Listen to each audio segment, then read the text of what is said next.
नमस्कार, शुभप्रभात. बघू शकता मित्रांनो, ही आहे खुडलेली मेथी. हे हिरव्या मिरच्या बारीक करून घेतलेले आहेत, जे की पूर्वीपासून चालत आलेलं प्रत्येकाच्या घरातील हातचालित मिक्सर आहे, ते वाटून घेतलेले आहे. आणि त्यामध्ये जिरे, कांदा, लसूण टाकले आहे. आता मी बनवणार आहे मेथी बेसन. तर बघा, हे घरगुती डाळीचं कढीपीठ बोलतात तिकडं मराठवाड्यात. बेसन म्हणजे भजे वगैरे करायचं असे त्याला बोलतात, आणि हे पण तेच आहे, आम्ही कढीपीठ बोलतात. तर आता हे हरभऱ्याच्या डाळीचं बेसन कढीपीठ आहे.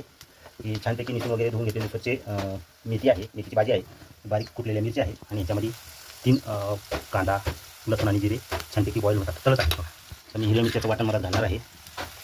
कात्रीवर नाही लागणार, त्याच्यात आम्हाला थोडंसं वरती काढायचं आहे खाण्यासाठी. चवीनुसार मीठ टाकायचं आहे. आता व्यवस्थित मिक्स होते म्हणून फोडणीमध्ये मीठ नमक टाकी जा. हे छानपैकी मिक्स झाल्यानंतर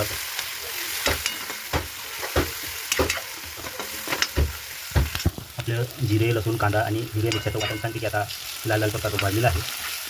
तर नमक पण टाकलं आहे बघा. आता मी त्यात मेथी टाकणार आहे. थोडी हळदी पावडर घरगुती पद्धतीचं घरी बनवलेलं.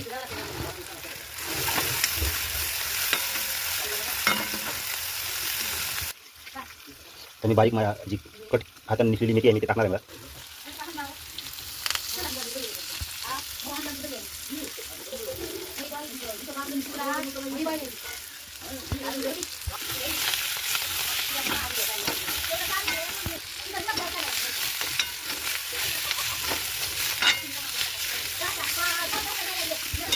आता मी एक जुडी निसलेली मेथी मध्ये टाकलेली आहे बघा. आणि आमचा मेथी पिठलं, मेथी बेसन मी बनवणार आहे. अशा प्रकारे छान प्रकारे तळलेलं आहे.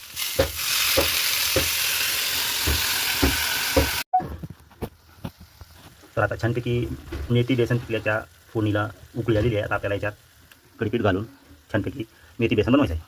तर तुम्हाला पहिलं प्रोसिजर लागेल, पुन्हा हलवावं लागते म्हणून बंद करणार आहे. तर बघा, मेथी बेसन तर आपलं घरगुती पद्धतीचं बेसन पिठलं बनलेलं आहे.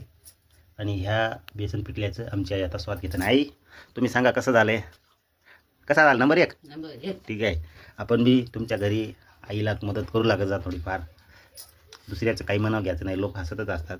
त्याच्यामुळं असं आपल्या आईला थोडं मदत करू लागतं. आणि मी स्वतः माझ्या हाताने आज बेसन पिठलं बनवलेलं आहे बघा. आता थोड्या वेळात व्लॉग टाकणार आहे.